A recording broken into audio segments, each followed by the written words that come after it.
এই যে ব্যক্তিকে আপনারা নরমাল সাদা শার্ট এবং প্যান্ট পরে আদালত চত্বর থেকে হেঁটে আসতে দেখছেন, এর নাম হচ্ছে লুৎফুজ্জামান বাবর। যিনি ছিলেন বিএনপির সাবেক স্বরাষ্ট্র প্রতিমন্ত্রী। একসময় তিনি ছিলেন তারেক জিয়ার বেস্ট ফ্রেন্ড। তার ভয়ে বাঘে হরিণে এক ঘাটে জল খেত। আর সেই বাবর সাহেব আজ 2টা মামলায় ফাঁসির আসামি। নিঃসঙ্গভাবে কন্ডেম সেলে দিন পার করেছেন তিনি।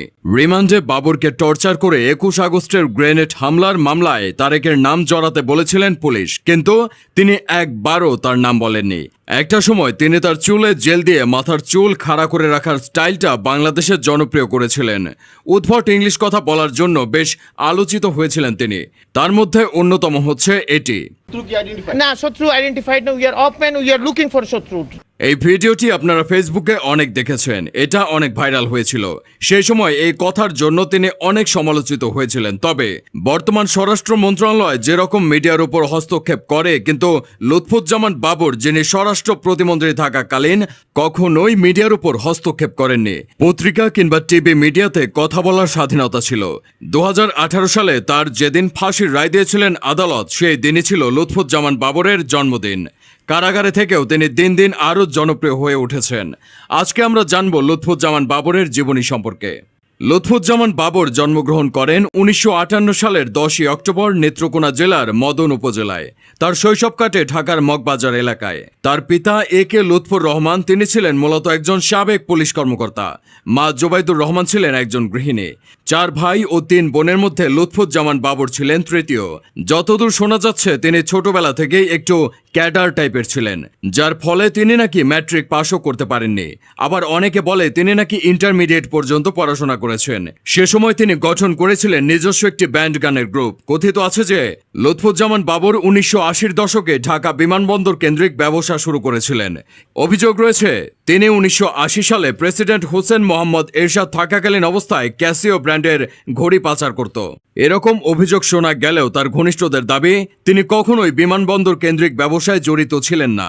লুৎফুজ্জামান বাবর 1991 সালে 5ম জাতীয় সংসদ জাতীয় নির্বাচনে স্বতন্ত্র প্রার্থী হিসেবে আনারস প্রতীক নিয়ে নেত্রকোনা 4 আসন থেকে সংসদ সদস্য নির্বাচিত হয়েছিল। 1992 সালে তিনি বিয়ে করেন তাহমিনা জামান শ্রাবণীকে। এই দম্পতির বর্তমানে একটি পুত্র এবং একটি কন্যা সন্তান রয়েছে।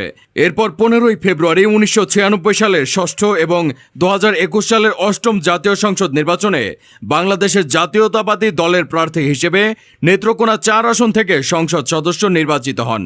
ধীরে ধীরে তার তারেক জিয়ার সাথে গভীর বন্ধুত্ব হতে শুরু করে, ফলে অল্প সময়ে বাংলাদেশের স্বরাষ্ট্র প্রতিমন্ত্রী হন। ধীরে ধীরে খালেদা জিয়ার ভরসার প্রতীক হয়ে ওঠেন তিনি। টেকনাফ থেকে তেঁতুলিয়া পর্যন্ত তার জনপ্রিয়তা ছিল তুঙ্গে। তার সময় অনেক কিছুই ভুলে যাওয়ার কথা না। চলনে পলনে তিনি ছিলেন আলাদা। বাংলাদেশ র্যাব বাহিনীর প্রতিষ্ঠাতা হিসেবেও তার নাম আছে।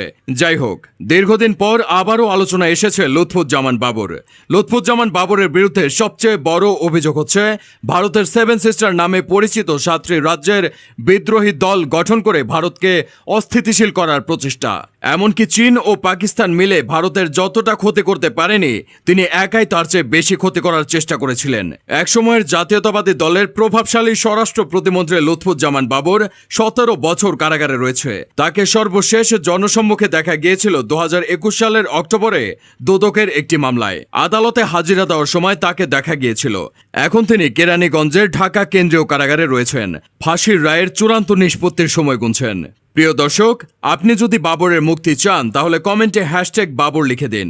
অন্তর্বর্তী সরকারের শপথের 2 দিন আগে ভারতের সংবাদ মাধ্যম এনডিটিভিতে দেওয়া সাক্ষাৎকারে নোবেল বিজয়ী ডক্টর মোহাম্মদ ইউনুস বলেন, ছাত্র আন্দোলনের কারণে বাংলাদেশের চলমান অস্থিতিশীল অবস্থা নিয়ন্ত্রণ করা না গেলে সেটার প্রভাব গিয়ে পড়বে মিয়ানমার, ভারত সহ ভারতের 7 সিস্টারে। তার এই বক্তব্যের পর হঠাৎই সামাজিক যোগাযোগ মাধ্যমে লুৎফুজ্জামান বাবরকে নিয়ে আলোচনা করতে শুরু করে। ডক্টর ইউনুস যে 7 সিস্টার কথা বলেন সেটা আসলে কি? কেনই বা বাংলাদেশে অস্থিরতা তৈরি হলে 7 সিস্টারে তার প্রভাব পড়বে? চলুন তার বিস্তারিত জেনে নেওয়া যাক। ভারতের অরুণাচল প্রদেশ, আসাম, ত্রিপুরা, নাগাল্যান্ড, মণিপুর, মিজোরাম ও মেঘালয়, এই 7টি রাজ্যকে একত্রে 7 সিস্টার বলা হয়ে থাকে। অনেকে মনে করেন লুৎফুজ্জামান বাবর ভারতের সরকারের কাছে একটা আতঙ্কের নাম। লুৎফুজ্জামান বাবর সেভেন সিস্টার্সকে বিদ্রোহী দল বানিয়ে ভারতকে অস্থিতিশীল করতে চেয়েছিলেন। 2004 সালে তিনি 10 ট্রাক ভর্তি অস্ত্র, গোলাবারুদ, রকেট লঞ্চার ইত্যাদি ভারতে পাঠাতে চেয়েছিল। তখন তারা নিজেদের দেশে গৃহযুদ্ধে অবতীর্ণ ছিল। অরুণাচল প্রদেশ, আসাম, ত্রিপুরা, নাগাল্যান্ড, মণিপুর, মিজোরাম ও মেঘালয়কে মূল ভারত থেকে আলাদা করতে চেয়েছিল তিনি। আর সেখানে আন্দোলনকারীদের 10 ট্রাক অস্ত্র সরবরাহ করতে চেয়েছিলেন এই বাবর, কিন্তু শেষ পর্যন্ত তা করতে পারেননি। সে সময় যদি এই অস্ত্রগুলো ভারতে প্রবেশ করত, তাহলে ভারতের পরিস্থিতি কেমন হতো তা ভাবতেই গা শিউরে ওঠে। তিনি ছিলেন এমন একজন ব্যক্তিত্ব যিনি ভারতকে হুমকি দিয়েছিলেন। তখন বাংলাদেশের কেউই এই সাহস দেখায়নি, এমনকি এখন পর্যন্ত বাংলাদেশের এমন সাহস কারোরই হয়নি। 10 ট্রাক অস্ত্র মামলাটি হয়তো অনেকেই ভুলে গেছেন, কিন্তু সেই সময়ে উদ্ধারকৃত অস্ত্রের আনুমানিক মূল্য ছিল প্রায় 27,000 কোটি টাকা। অনেকেই মনে করেন যে সময় তিনি স্বরাষ্ট্রমন্ত্রী ছিলেন এবং এই অস্ত্রগুলো যদি ভারতে ঢুকতো, তাহলে আজকে ভারতের সেভেন সিস্টার হয়তো অক্ষতই থাকতো না।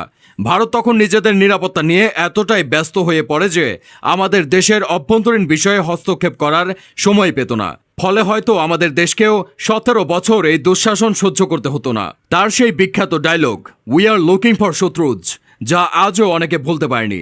2001 থেকে বিএনপি নেতৃত্বাধীন জোট বাংলাদেশ সরকার গঠন করার পর যে কয়েকজন ব্যক্তি প্রবল ক্ষমতাবান হয়ে ওঠেন, তাদের মধ্যে লুৎফুজ্জামান বাবর ছিলেন অন্যতম। 3 অক্টোবর 2010 সালে 10 ট্রাক অস্ত্র মামলায় অ্যারেস্ট করা হয় বাবরকে। এই মামলায় তাকে মৃত্যুদণ্ড দেওয়া হয়। খালেদা জিয়া সরকারের সময় প্রবল অস্বস্তি তৈরি হয়েছিল এই 10 ট্রাক সমপরিমাণ অস্ত্র উদ্ধারের বিষয়টি। 10 ট্রাক অস্ত্র উদ্ধারের আগে থেকে বিএনপি সরকারের সঙ্গে ভারত সরকারের সম্পর্ক খুব একটা ভালো যাচ্ছিল না। এর মূল কারণ ছিল নিরাপত্তার সমস্যা। ভারতের উত্তর পূর্ব অঞ্চলের 7টি রাজ্যে নিরাপত্তা নিয়ে বেশ চিন্তিত ছিল। ভারতের অভিযোগ ছিল দেশটির উত্তর পূর্বাঞ্চলে বিদ্রোহী গোষ্ঠীগুলোকে উস্কানি দিচ্ছে বিএনপি সরকার। এরকম অবস্থায় 10 ট্রাক অস্ত্র ধরা পড়ে। প্রিয় দর্শক, এটাই ছিল মূলত লুৎফুজ্জামান বাবরের জীবনের মূল কাহিনী।